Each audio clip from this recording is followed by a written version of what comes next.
विजयत सन्माननीय उद्घाटक आमदार जयंतरावजी पाटील साहेब.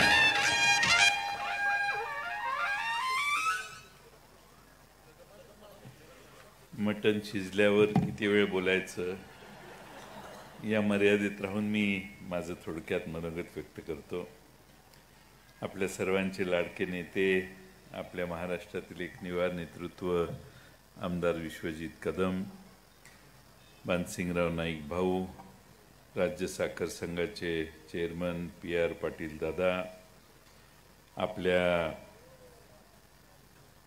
कार्यक्रमाचे दुसरे प्रमुख पाहुणे जनसुराज्य पक्षाचे अध्यक्ष समित कदम, महेंद्र लाड, प्रतीकदादा पाटील, देवराज पाटील, शरद लाड, गोपालराव मस्के, ॲडव्होकेट शैलेंद्र पाटील, घनश्याम सूर्यवंशी, अरुण सावंत भाऊ, बिलवडीच्या सरपंच सीमाताई शेट्टे, सतीश पाटील, अंकलकोपच्या सरपंच राजेश्वरी सावंत, आशिष देशमुख, अमित देशमुख, छायादेवी प्रकाश पाटील पवार माई, ॲडव्होकेट प्रशांत पवार, साधनाताई बनकर, अशोक शिंदे नाना, विश्वासराव पाटील तासगावचे, व्हाईस चेअरमन दिलीपराव नलवडे, सर्व संचालक मंडळ, CO भारत नाईक, शहाजी बापू पाटील, लालासाहेब पाटील गुरुजी, गुत्ता अण्णा बाबर, पुंदीचे जयकर पाटील, सर्वच अनेक मान्यवर पुढे उभे आहेत आणि ज्यांच्या निमंत्रणाला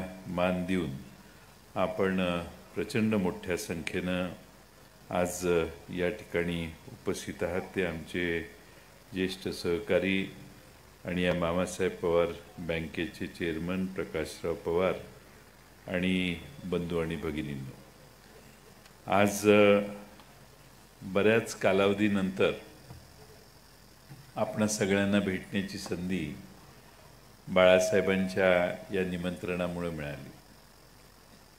खरं म्हणजे हा कार्यक्रम यापूर्वीच ठरला होता, पण पावसामुळं बाकीच्या काही अडचणीमुळं पुढं होत गेला. पण आज योग्य वातावरणात हा कार्यक्रम होतोय आणि मगाशी आम्ही सगळ्यांनी या इमारतीला भेट दिली तर बाळासाहेब अत्यंत उत्तम दर्जाची, अतिशय आतून अंतर्गत उत्तम सजावट केलेली, फारसा पैसा खर्च न करता आवश्यक त्या मर्यादेत राहून या बँकेने आपल्या नव्या इमारतीची उभारणी केली. आज मला विश्वजित कदम साहेबांना आणि सगळ्यांनाच या इमारतीचा उद्घाटन करण्याचा मान त्यांनी दिला. याबद्दल बाळासाहेबांचे आणि संचालक मंडळाचे पहिल्यांदा मी आभार मानतो. स्वर्गीय मामासाहेब पवार यांना आम्ही सगळ्यांनी फार जवळून पाहिलेलं आहे.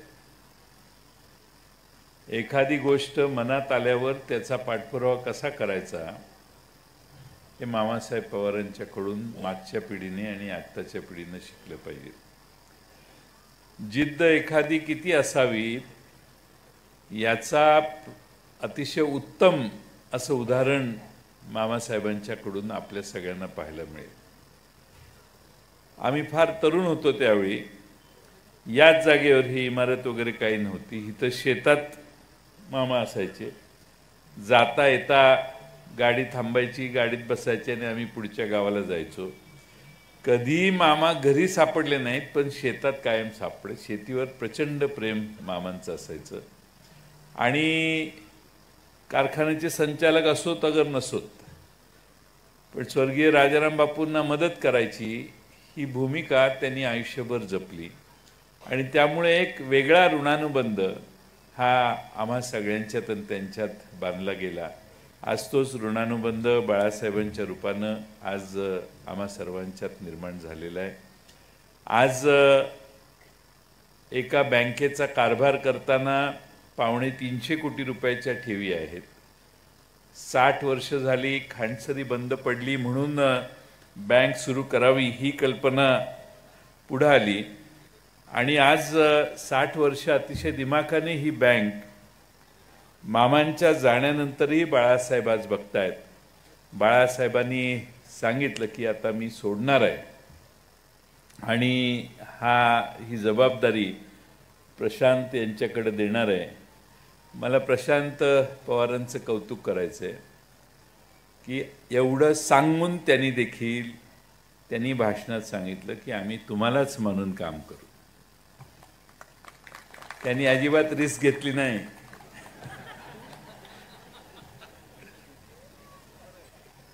खुर्चीवर बसेपर्यंत राजकारणात काहीही खरं नसतं. त्यामुळे त्यांना हे अनुभवाने कळल्यामुळे त्यांनी सांगितलं की काही झालं, आम्ही जरी झालो तरी तुम्हालाच विचारून आम्ही काम करू, तुमच्याच पावलावर पाऊल ठेवून काम करू, विनोदाचा भाग सोडून देऊ. पण मी आज अनेक वर्ष प्रशांतना बघतोय. अतिशय आज्ञाधारक आणि शिस्तीने काम करणारा एक युवा नेता आपल्याला या निमित्तानं मिळालेला आहे. आणि त्यामुळं मला खात्री आहे या बँकेचा कारभार बाळासाहेब तुम्ही त्यांच्याकडे देताय, त्याच वेगानं ही बँक वाढवण्याचं काम त्यांच्याकडून निश्चितपणानं होईल असा मला स्वतःला विश्वास आहे. शेवटी आपले पैसे आपण बँकेत ठेवताना 10 वेळा विचार करतो कोणाकडे पैसे ठेवावे. मागच्या काळामध्ये पतसंस्थांमध्ये ठेवलेले पैसे अनेकांचे बुडाले. मधल्या काळामध्ये आपल्याकडे काय आहे, जरा झटपट पैसे मिळवण्याची इच्छा फार असते. त्यामुळे कुठले लोक स्कीम काढतात आणि त्यात आमच्या महिला भगिनी पैसे नवऱ्याला न विचारता गुंतवतात आणि मग ते गुंतवलेले पैसे बुडत जातात आणि मग पोलीस केस होते.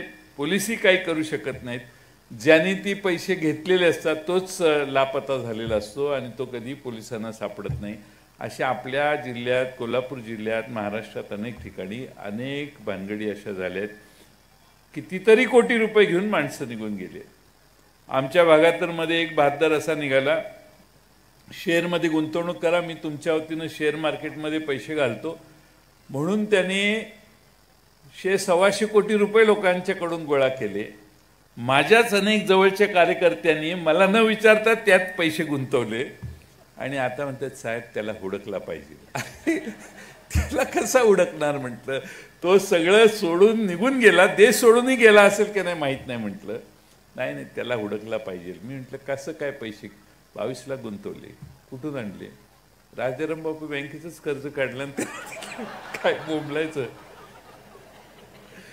असे बहादर गुंतवणुकीला कोणाला दुसऱ्याला सांगणार नाहीत, आपल्यालाच मिळावेत म्हणून चर्चाही कोणाची करायची नाही आणि देऊन टाकायचे कोणाकडे तरी पैसे. असे अनेक आमच्या तालुक्यात विश्वजित कदम साहेब, बरेच तरुण कार्यकर्ते आहेत 30-35 की ज्यांनी त्या माणसाला पैसे गुंतवणूक दिले.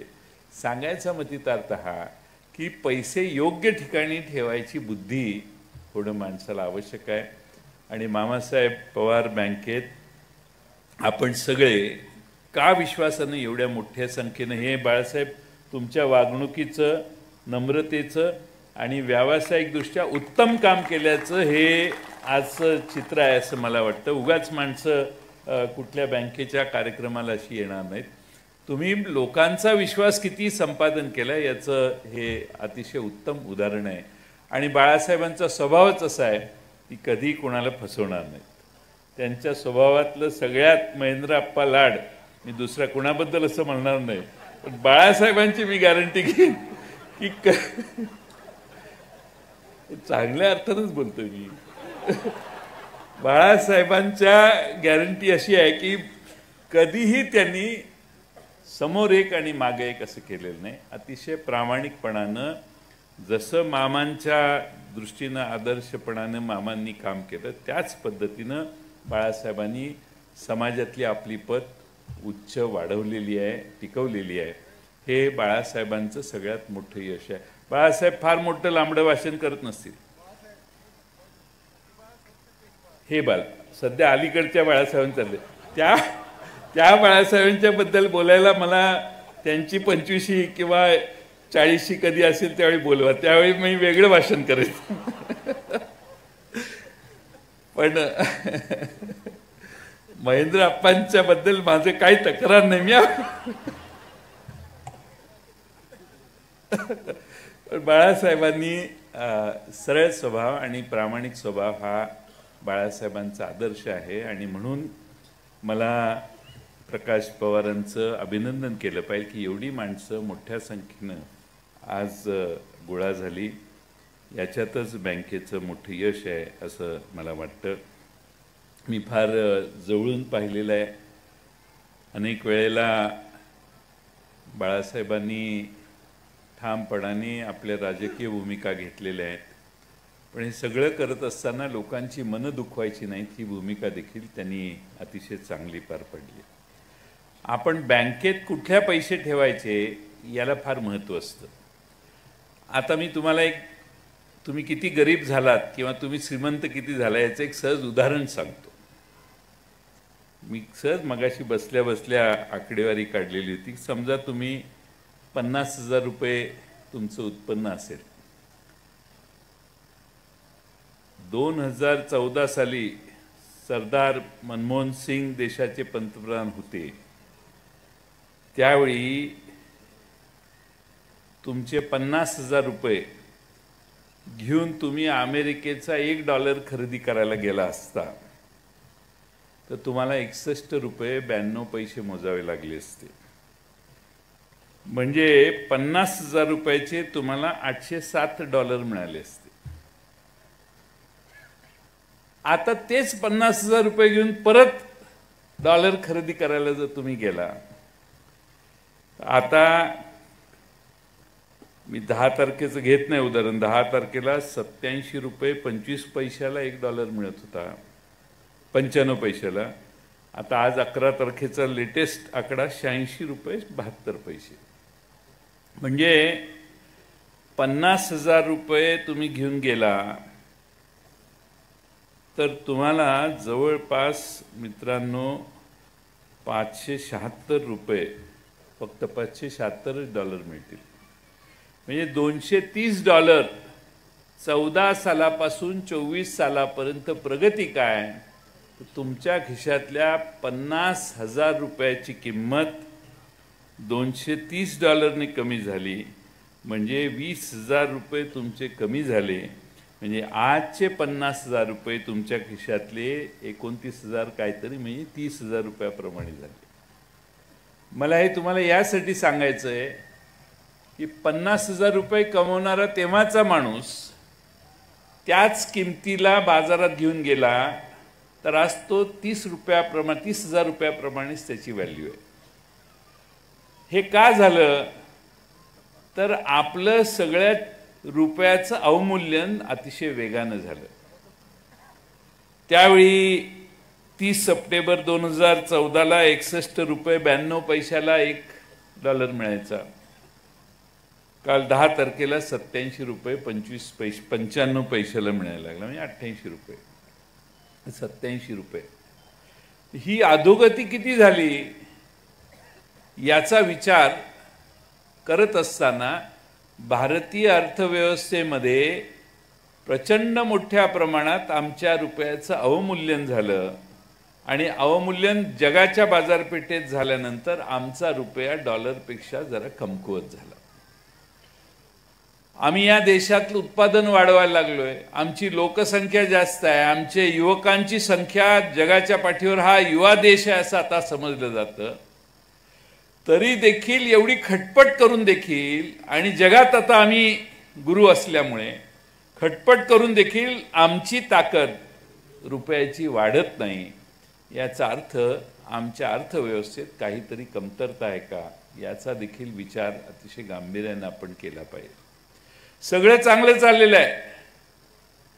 ज्या माणसांकडं मी नागराळला गेलो तर लालासाहेब मास्तर, गुत्ता बाबर सायकलवर असायचे, तेच आज 4 चाकीवर किंवा 2 चाकीवर असतात. ही प्रगती झाली आहे. नाही असं नाही. आम्ही लहानपणी बघायचो शेतकरी अमेरिकेतला फोटो बघायचो. अमेरिकेतला शेतकरी इम्पाला गाडीत फिरायचा आणि आपला शेतकरी बैलगाडीतनं रानात जायचा. आज खेड्यापाड्यामध्ये 2 चाकी 4 चाकी झाल्यात. कुणाला आता गाड्यांचं महत्त्व राहिलं नाही. मला आठवतं मी 118 एनी पहिल्यांदा आली आणि कासेगावात गेलो तर लहान मुलं, कुठल्याही गावात गेलो तर लहान मुलं पळत यायची आणि काच खाली करायला लावायची आणि एअर कंडिशन किती गार लागते म्हणून असा हात करायचा. इतकं नाविन्य त्यावेळी गाडीचं होतं. किती साली? 85-86 साली. आज हेलिकॉप्टर जरी वरनं गेले तर लोक वर बघायला आता वेळ मिळत नाही लोकांना. एवढे आम्ही कामात असलो तरी आमच्या रुपयाचं अवमूल्यन का? हा प्रश्न आज संध्याकाळी घरात जाताना तुम्ही विचारा. समित कदम आहेत, सत्तारूढ पक्षात सहभागी आहेत, महाराष्ट्राच्या राजकारणात बांधकाम खात्याचे 31 मार्चच्या आधी 18,000 कोटी रुपये पेमेंट बाकी आहे. मी सारखं सांगत होतो, लय कॉन्ट्रॅक्ट घेऊ नका. शेतकऱ्यांच्या आत्महत्येच्या नंतर कॉन्ट्रॅक्टरांच्या आत्महत्या महाराष्ट्रात सुरू होतील. फार नाही, समित कदम 60-70 हजार कोटी रुपयाची कामं हातात घेतली आहेत. पैशाची जुळणी कशी करायची हा प्रश्न तुम्हाला आणि मला पडायची गरज नाही. जे अर्थमंत्री आहेत त्यांना पडेल. पण 18,000 कोटी रुपये 31 मार्चला बांधकाम खात्यानं दिले नाही तर त्या कॉन्ट्रॅक्टरांची पंचायत 1390 कोटी दिले. बांधकाम मंत्र्यांनीच मला सांगितले. 18,000 कोटी रुपये समित देण्याची जबाबदारी आहे. दिली तर काय, कॉन्ट्रॅक्टर लय आहेत आपल्या भागात. आता कॉन्ट्रॅक्टर सगळे तुमच्याकडेच आलेले आहेत. त्यामुळे तुमच्या पक्षासाठीच मी तुमच्या सत्तारूढ पक्षासाठीच सांगतोय. मी आमच्याकडे कोणी कॉन्ट्रॅक्टर राहिलेलं नाही. आमची पार्टी जोडून पाक गेले सगळे तिकडं. त्यामुळे जबाबदारी त्यांची तुमच्याकडे आहे. म्हणून आपलं तुम्ही दिसला म्हणून मला आठवलं की बाबा तुम्हाला आठवावं, म्हणजे तुमचे वर संबंध जोरात आहे तसं आम्ही ऐकलं. त्यामुळे जरा कॉन्ट्रॅक्टरांची बाजू तुम्ही मांडा, कारण शेतकऱ्यांच्या नंतर नंबर त्यांचा लागू नये. आज देशात शेतकऱ्यांच्या आत्महत्या होत आहेत, तसं कॉन्ट्रॅक्टरांची आत्महत्या होऊ नये.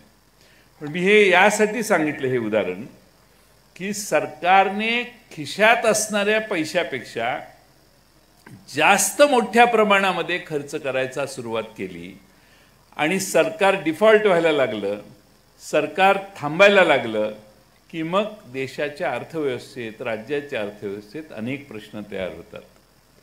आज भारताच्या देशावर 210 लाख कोटी रुपयाचं कर्ज आहे. आता आपल्याला वाटेल काय, आपलं मामासाहेब पवार बँकेत आपलं 1.5 लाख रुपयाचं कर्ज आहे आणि ह्यो कशाला आम्हाला देशाचं कर्ज सांगायला लागलंय. पण हे 2,10,000 कोटी रुपये, 210 लाख कोटी रुपयाचं कर्ज आहे. ते तुमच्या माझ्या खिशातल्या टॅक्सनं भरलेल्या पैशातूनच परत जाणार आहे, हे कधी विसरू नका. आणि ते परत करण्यासाठी देशात फार मोठ्या प्रमाणात गुंतवणूक आली पाहिजे, देशाचे उद्योग वाढले पाहिजेत, तरच आपण एवढं मोठं कर्ज परत फेडू. जसं 1.5 लाख रुपये कर्ज काढणारा टेन्शनमध्ये असतो, तसं दिल्लीत एवढं मोठं कर्ज देशावर काढणारा माणूस देखील टेन्शनमध्ये आहे. ह्याच्यात काही माझ्या मनात शंका नाही. त्या प्रत्येक माणसाला ज्याची परतफेडीची जबाबदारी असते तो फार चिंतेत असतो. चित्र बाहेर फारच सुंदर आहे, त्यात काही वाद नाही. पण फार मोठ्या टेन्शनमध्ये आम्हाला सगळ्यांना अर्थकारण जातंय असे या देशात आणि राज्यात आज वाटायला लागले. मला फार माहिती नाही, कदाचित चांगलं काम चाललं असेल, हे काढलेलं कर्ज फार मोठं नसेल. पण मला आपणा सर्वांना हे सांगायचंय की देशाच्या आणि राज्याच्या भवितव्यामध्ये रुपयाचं अवमूल्यन होणं हे फारसं चांगलं लक्षण नाही. आणि म्हणून तुम्ही बँकेत, मामासाहेब मोहोळ बँकेत जर 50,000 रुपये ठेवले असतील तर मी तुम्हाला ह्यासाठी हे आठवण करून देतोय की त्याची किंमत 30,000 रुपयाच्या तुलने एवढीच आहे. जगाच्या बाजारपेठेत 50,000ची आमच्या आजची व्हॅल्यू, 14 सालच्या 50,000 रुपयाची व्हॅल्यू आज आमच्या ही साधारणपणाने 30,000 रुपयावर आहे. आज आपण फार मोठ्या प्रमाणात इथं आल्या. आमच्या लाडक्या बहिणी तर फार इथं गोळा झालेल्या आहेत. तुम्हाला बघून मला फारच अभिमान वाटतो की आपण लाडक्या बहिणी झाल्यामुळं फार चांगली एक व्यवस्था तुमच्यापर्यंत येते. पण 5-5.5 लाख समित कदम लाडक्या बहिणींची नावं कमी झाली, काय बरोबर नाही. कसं आहे, एकदा दिलं की दिलं. मतं दिली ना माणसांनी त्याच्यावर. बघून द्यायचं होतं. आम्ही काय काही करा म्हणत होतो का? न बघता दिल्यावर आता थांबवता येणार नाही. आणि म्हणून तुमच्या शेजारी उजव्या बाजूला जे बसलेले आहेत त्यांची भूमिका आहे की आता कुठल्याही महिलेचे दिलेले काही 1500 रुपये थांबवता येणार नाही. आम्ही त्या बाजूने आहोत. आता आम्ही लाडक्या बहिणींची बाजू घेऊनच काम करणार इथून पुढे. तुमचे पैसे बंद होणार नाहीत यासाठी आमचा लढा कायम चालू राहील. आम्ही तुमच्या मागे आहोत, तुम्ही काही चिंता करू नका. त्यामुळे 5-5.5 लाख महिलांची नावं कमी झाली, अधिक कमी होणार नाहीत. याच्यासाठी तुम्ही तुमचं काहीतरी असेल ना, भाजप, राष्ट्रवादी, एकनाथ शिंदे आणि तुमचा पक्ष, हे काय ते बैठक असेल त्यात तुम्ही हे सांगा आवर्जून की आपल्याला लाडक्या बहिणींचे पैसे कमी करता. आणि चुकून झाले, पुन्हा बंगल्यातल्या एखाद्या महिलेला तुम्ही 1500 रुपये दिले, झाले ना, आपली चूक झाली, चालू ठेवायची, बंद नाही करायची. काय झालं तर दिलं तुम्ही ना, देता मतं मिळाली ना माणसांनी. ज्यांनी मतदान केलं त्या लाडक्या बहिणीला फसवल्यासारखं वाटता कामा नये, एवढी व्यवस्था झाली पाहिजे. त्यासाठी आम्ही सगळे लाडक्या बहिणींच्या मागे उभं राहणार आहोत. आणि हा निरोप आमचा समित कदम साहेब देतील असा मला विश्वास आहे. नाही, ते 2100 रुपये ह्या बजेटमध्ये करायचं एकनाथ शिंदे साहेबांनी जाहीर केलेलं आहे. आमचं सरकार आलं असतं तर आम्ही 3000 रुपये करणार होतो.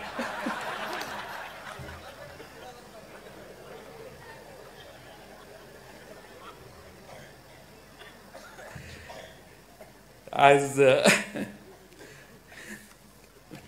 अनेक वर्ष कुंडल गावात येण्याची अनेक वर्षापासून आम्ही सगळ्यांनी या गावाचा अनुभव घेतलाय. हे गाव हे करारी लोकांचं गाव आहे. हे काही साधं गाव नाही. हे जिल्ह्यातलं असं एकमेव गाव आहे की ज्यामध्ये क्रांतिकारकांची संख्या प्रचंड आहे.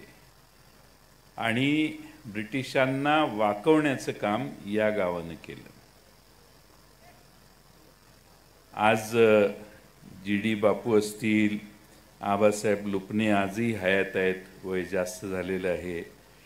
कॅप्टन लाडभाऊ असतील, खाशीराव पवार आबा होते, शामराव पवार मामा होते, गोविंदराव चंद्रू पवार होते, शाहीर शंकरराव निकम होते, शंकर केशव लाड आप्पा होते, शंकरराव टेके होते, आप्पासाहेब लाड गुरुजी होते, देव दवंडे होते, भाऊ लुबणे होते, आपले गणपतराव गायकवाड होते. अनेक मान्यवर या ठिकाणी होते की ज्यांनी स्वातंत्र्यासाठी लढाई उभी केली. आणि अशा स्वातंत्र्य सैनिकांच्या सान्निध्यात आमच्या वयाची पिढी तर गेली. जी.डी. बापूंच्या बरोबर बसलं की स्वातंत्र्य मिळाल्यानंतर चर्चा कशाची, तर शेतकऱ्यांच्या शेतीमालाच्या भावाची. त्यांचा प्रचंड हट्ट असायचा. आणि सगळेच स्वातंत्र्य सैनिक हे अतिशय तडफेने स्वातंत्र्य प्राप्तीनंतर सत्तेसाठी नाही तर लोकांच्या हक्कासाठी या गावात लढताना आणि भांडताना आम्ही सगळ्यांनी पाहिलेले आहेत. या सगळ्यांच्यात मामासाहेब हे अग्रणी होते. मामांच्या प्रामाणिकपणाने त्यांनी काही विधायक काम करायची भूमिका घेतली, ज्याचा मगाशी बाळासाहेबांनी उल्लेख केला. खांडसरी उभी राहिली आणि त्यानंतर ही बँक उभा करण्याचा निर्णय 60 वर्षापूर्वी घेतला. बँक उभा करण्याच्या कल्पना त्यावेळी फार कमी लोकांच्या मनात यायच्या. तेव्हा बँक उभा करण्याचं काम केलं. बापूंनी सूचना केली म्हटले तुम्ही, पण बापूंनी स्वतः बँक जवळपास 86 साली उभा करतात. 60 वर्षपूर्वी ती बँक आज उभी केली.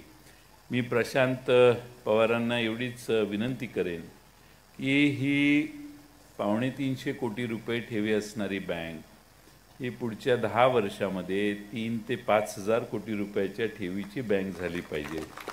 हे चॅलेंज स्वीकारून तुम्ही सगळ्यांनी काम केलं पाहिजे.